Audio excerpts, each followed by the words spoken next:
Alors bonjour à tous, bienvenue aujourd'hui pour une pêche au feeder de tanche sur le magnifique lac de Monanteuil dans l'Aisne. Donc c'est un lac qui fait 27 hectares, qui est géré de main de maître par la Gaule laonnoise et qui est absolument fantastique pour la pêche en général et surtout pour la pêche au feeder. Parce que dans ce lac, vous allez y retrouver des gardons, des rotangles, des carassins et surtout des tanches en grosse quantité, donc c'est assez rare pour être souligné. Donc c'est un lac où vous allez pouvoir prendre des tanches toute l'année, en tout cas à partir du mois de mai jusqu'au mois de novembre sans aucun problème, parce que c'est des eaux qui sont très riches, des eaux en fait très claires avec énormément d'herbiers. Là à cette époque de l'année ça va encore, donc les herbiers commencent à sortir du fond, mais en règle générale, à la belle saison, quand l'eau est vraiment claire, vous pouvez deviner leur présence, donc soit avec une apparition en surface ou à travers l'eau, donc ça forme des espèces de buis, et donc avec une herbe un peu type queue de renard, et donc c'est un biotope que les tanches aiment beaucoup. Donc le but de la vidéo aujourd'hui, c'est forcément essayer de prendre des tanches au feeder et de vous parler également de certaines petites nouveautés qui vont bientôt arriver en stock chez nous. Bon là, pendu, premier poisson de la session, donc après 8 cages d'amorçage. Et on va voir la surprise. Donc est-ce que c'est une tanche? Est-ce que c'est un carassin? Est-ce que c'est une brème? Ça se déplace bizarrement. C'est assez tonique. C'est un carassin, il me semble. Ah non, une belle tanche. Je crois que c'est une tanche. Oui, c'est une tanche. Elle est magnifique. Donc là, pour ce type de pêche, quand il y a beaucoup d'herbiers, quand c'est des poissons assez puissants, donc il faut quand même utiliser des cannes qui ont et de la réserve de puissance et de la souplesse en pointe. Donc pour pouvoir extraire justement les poissons des zones un peu critiques que sont les herbiers. Donc là, le combo que j'ai est absolument parfait pour ça. On va découvrir le premier poisson du lac de Monanteuil. Ouh, qui est une jolie tanche. Ah, ça fait plaisir. Ouais, elle a bien aimé le menu. Donc un petit terreau du jardin avec un goseur mort pour arrêter le terreau.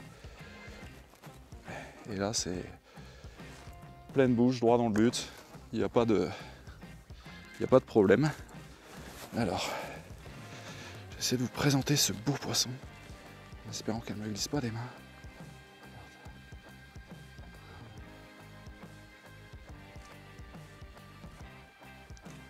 Donc ça, c'est un poisson qui fait plus de 2 kg, qui est en pleine santé. C'est juste magnifique. Allez hop, dans la bourriche.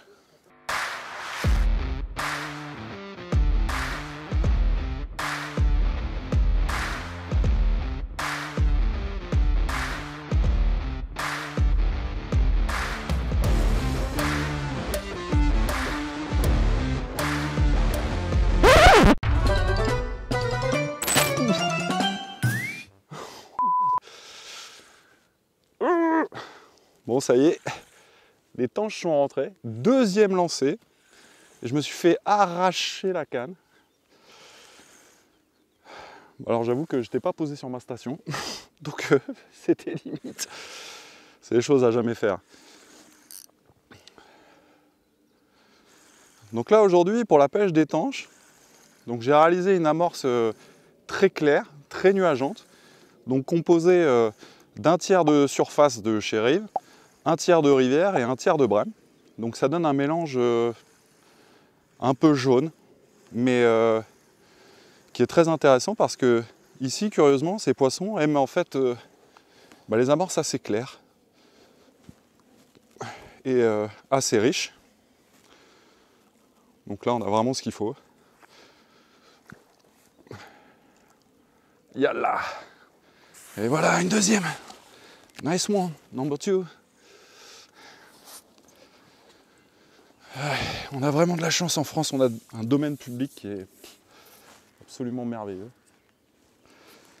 Voilà, celle-ci, très très belle.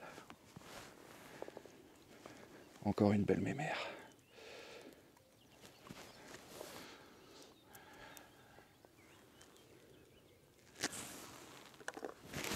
Allez, pour la postérité. Regardez-moi ce beau poisson. Allez, on la met dans la broche. Donc en ce qui concerne l'amorce, pour vous montrer, donc on est sur quelque chose d'assez clair, donc avec une granulométrie en fait moyenne. Donc le mélange est très sucré, riche en maïs, et surtout l'apport d'amorce de surface, pour moi, est assez important en fait sur les beaux poissons au feeder pour plusieurs choses. Donc ça aide l'amorce à se libérer de la cage, mais surtout ça crée un nuage qui est très intéressant, et contrairement à ce qu'on pense, qui est très intéressant sur l'étanche. Je n'ai pas d'explication scientifique à vous apporter là-dessus, néanmoins ce que je pense c'est que comme les tanches sont des poissons qui se nourrissent souvent dans la vase, dans les herbiers, et qu'elles fouillent la vase et elles recrachent en fait par les opercules je dirais la vase, ça crée un nuage qui attire les congénères. Donc j'imagine que l'amorce de surface doit créer un peu le même sentiment nuageant, au même titre que la vase. Quand une tanche passe, qu'elle recrache, qu'elle met un petit coup de queue, ça appelle les autres. Ça c'est assez intéressant, donc ça fonctionne en fait sur les brèmes, sur les très beaux poissons et surtout en fait sur les tanches. Donc ça c'est à savoir, c'est un petit truc sympa. Donc on relance. Donc ce qui est important aussi au feeder, c'est d'être le plus précis possible. Alors je sais que la précision pour certains, c'est quelque chose d'assez subjectif, c'est-à-dire que moi je considère qu'à partir du moment où on pêche dans une zone qui fait 2 mètres carrés, c'est déjà en fait une précision qui est acceptable en fait sur ce genre de poisson. Alors effectivement, les spécialistes de la spécialité, eux, arrivent à faire carreau à chaque fois et mettre tout dans une assiette. Là, c'est pas le but. Moi, le but, c'est vraiment d'essayer de fixer une zone. Donc, on prend toujours un repère sur la berge d'en face et on essaye de tomber plus ou moins à gauche ou à droite en fait, de ce repère. C'est assez intéressant. Là, comme il s'agit de très gros poissons, donc une cage qui dévie un peu à gauche, qui dévie un peu à droite, c'est pas un problème. Parce que de toute façon, c'est une pêche qui est un peu d'attente, où il va falloir être un peu patient, parce que les poissons en fait, naviguent sur cette zone. De toute façon, là aujourd'hui on les a trouvés en fait à cet endroit-là. Donc voilà. En ce qui concerne le montage, donc j'utilise un montage ultra simple, un peu comme ce que j'ai fait lors de la pêche de brème en Seine la dernière fois. À la différence près, c'est que sur mon montage, j'y ai rajouté un morceau de power gum. Donc power gum, c'est une sorte de nylon un peu élastique qui permet de faire amortisseur, au même titre que dans le méthode quand vous allez trouver des élastiques. Donc ça aide à pouvoir utiliser des hameçons plus petits, et surtout lors du combat, c'est-à-dire qu'en plus de l'élasticité du nylon de la canne, vient s'ajouter en fait l'élasticité du power gum qui parfois aide donc sur certains coups de tête à avoir l'élasticité et le retour, donc on gagne un peu en puissance. Sur la partie du montage que je vous montrerai après, donc pour connecter le power gum avec ma ligne principale, donc j'ai utilisé un nouvel accessoire qui sera présent très prochainement dans la gamme, donc qui est un stop float anti-angle, qui est un petit manchon avec un stop float. Le petit manchon est creux, ça fait à peu près 1,8 mm de diamètre, et donc dans lequel je viens bloquer ma connexion boucle power gum avec je dirais ma ligne, donc mon corps de ligne principal. L'intérêt, c'est qu'une fois que la cage est positionnée, ça vous crée vraiment un bel angle. Et vous avez en fait le power gum qui est à l'extérieur. Donc on a vu, on a tous essayé en fait des choses, on a bricolé des choses pour pouvoir en fait cacher ce nœud, cette connexion des stop floats. Moi je trouvais que c'était pas satisfaisant, et pour la présentation et pour la durabilité de la ligne, c'est pour ça qu'on a introduit en fait ce petit produit qui est très intéressant et qui peut s'utiliser donc pour du power gum sur des montages classiques avec tresse. Et l'avantage, c'est que ça va vraiment amplifier cette histoire d'angle qui est très important. C'est-à-dire que quand vous allez toucher l'eau avec la cage, donc quand vous allez atteindre le clip, donc forcément là c'est parfait parce que la ligne se tend bien et on risque, je dirais, quasiment aucun emmêlage. Là l'avantage, c'est que sur des lancers moyens où on touche le clip de manière pas très ferme, on va avoir la même présentation donc de la cage et du bas de ligne comme les montages hélicoptères, c'est-à-dire qu'un montage hélicoptère, vous pouvez le jeter en paquet, ça ne s'en mêlera jamais. Et bien là, avec cette tétine, on va s'approcher de ce petit montage hélicoptère, c'est-à-dire que même sur un montage à plat, qui peut poser en fait parfois problème, surtout quand on pêche au-delà de 40 mètres, et bien là, on diminue fortement les risques d'emmêlage, donc on a une ligne qui est sur le fond et qui est pêchante. Et donc ça, c'est vraiment très important parce que le but au feeder, c'est la précision et surtout avoir une ligne lorsqu'elle est en position sur le fond qui est pêchante. Donc qui est pêchante veut dire que le bas de ligne en fait soit accessible aux poissons, soit pas emmêlé dans la cage, et que surtout le principe de la cage en fait libre et la touche en fait au sillon ne soit pas, je dirais, occulté parce qu'il y a un nœud qui s'est créé ou parce qu'en fait le bas de ligne est empaqué. Je parle trop, j'ai plus de tanche.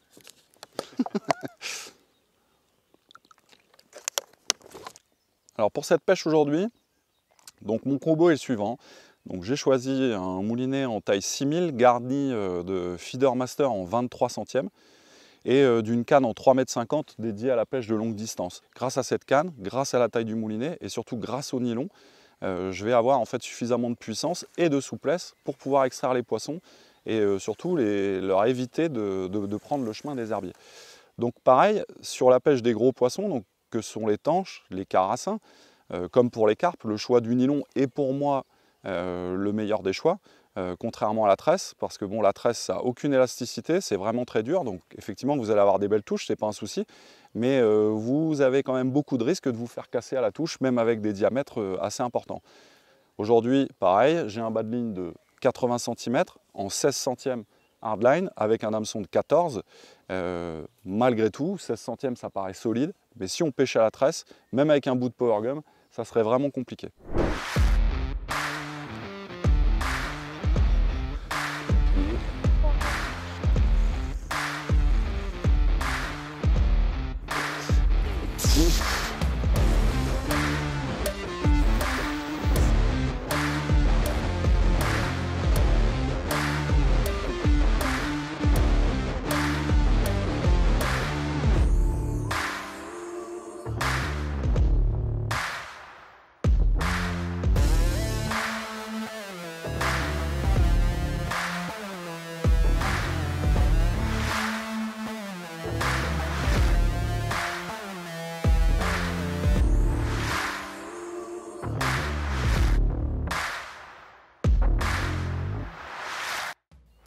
Petit point au milieu de la session, donc là on est à 2 heures de pêche.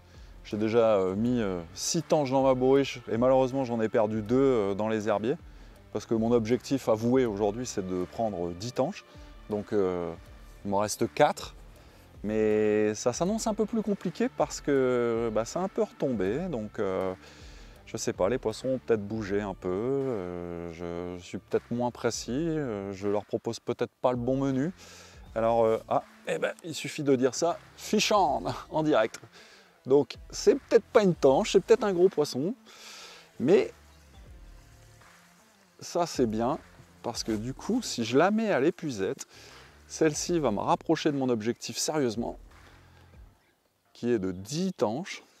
Alors ici, on n'est pas à l'abri de prendre un carassin énorme, un rotangle énorme, alors peut-être que l'étang en plus des poissons va me donner la chance de pouvoir prendre un poisson bonus, même si les tanches c'est déjà bonus. Ah, c'est encore une belle tanche. Alors moi avec mes lunettes polarisantes je vois parfaitement ce qui se passe, donc je la vois arriver. Une belle petite mémère bien ronde. Bon, il faut toujours se méfier du départ et du rush qu'elle pourrait remettre là en arrivant et en voyant un peu la lumière, parce que ce sont des poissons très vivaces. Allez hop, et voilà.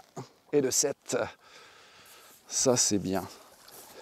Ouais. Ouh.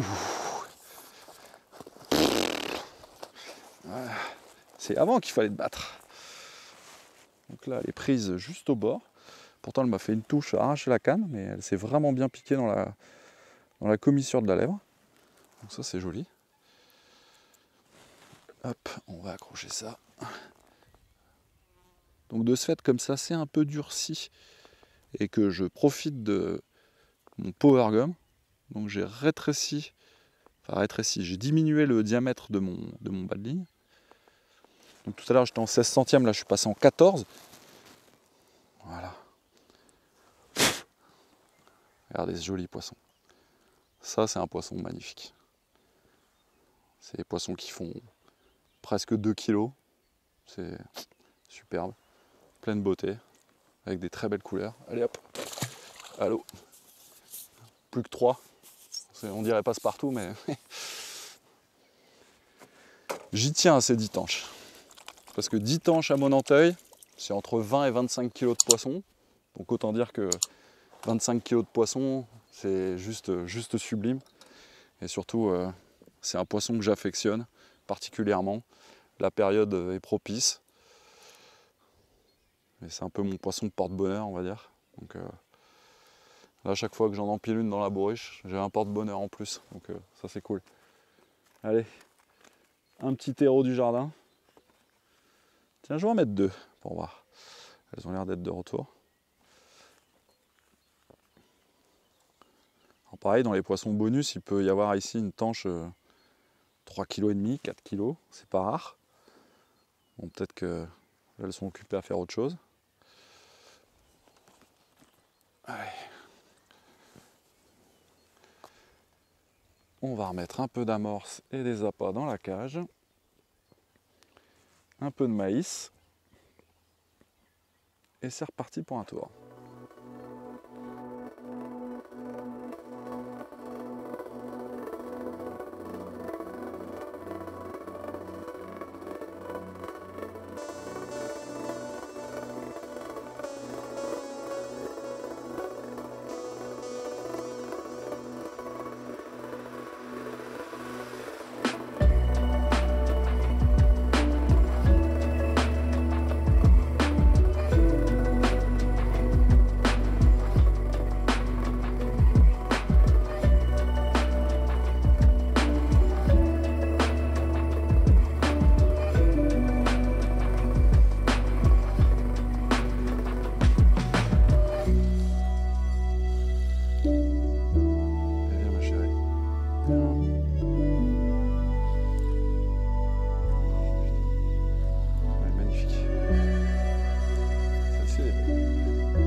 Essayer.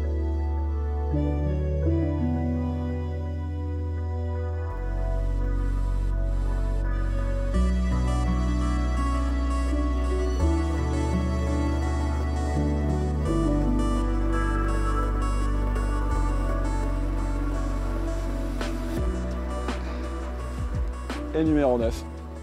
Allez, encore une et j'ai atteint mon objectif. Superbe poisson, je suis très content. Donc là, 9 tanches dans la bourriche. Là, je rame un peu pour prendre la 10e.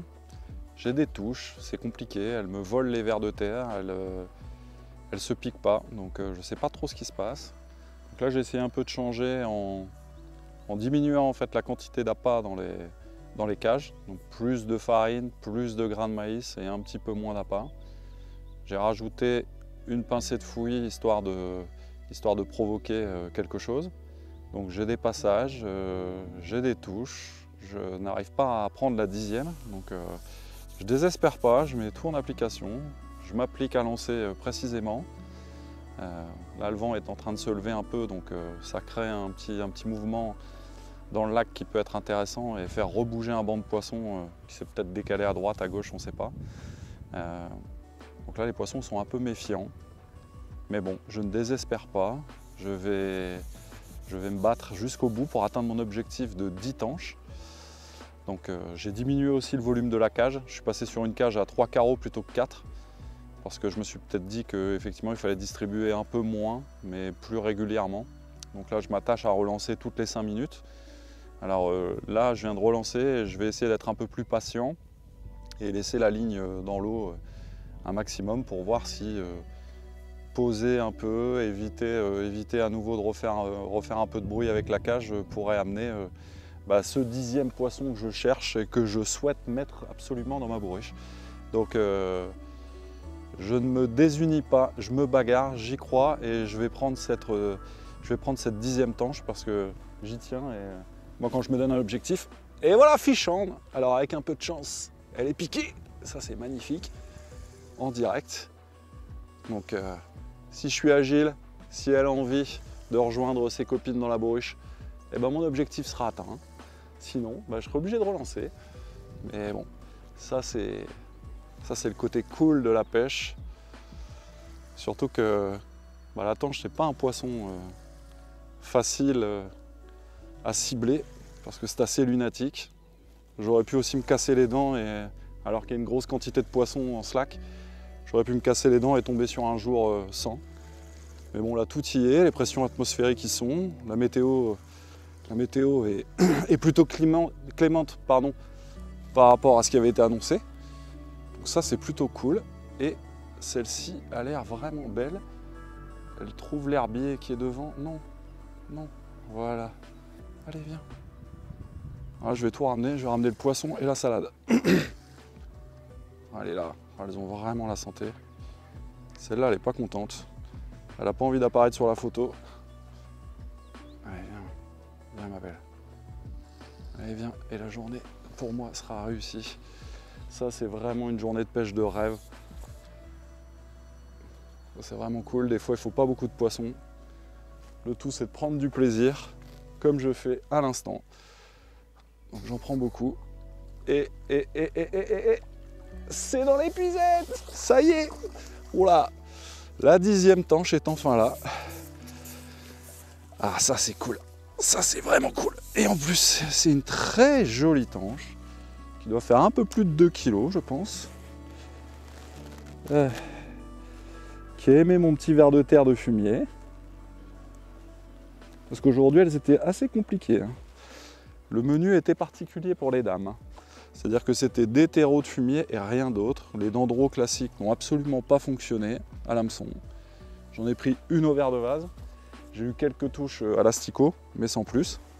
Donc, il est temps pour moi de vous présenter ce poisson qui va me permettre de conclure ma journée de pêche.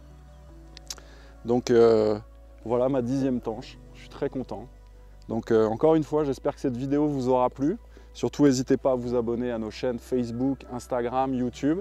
Et moi, je vous dis à très bientôt pour une nouvelle partie de pêche, pour des trucs et astuces. Allez, à bientôt. Bye bye.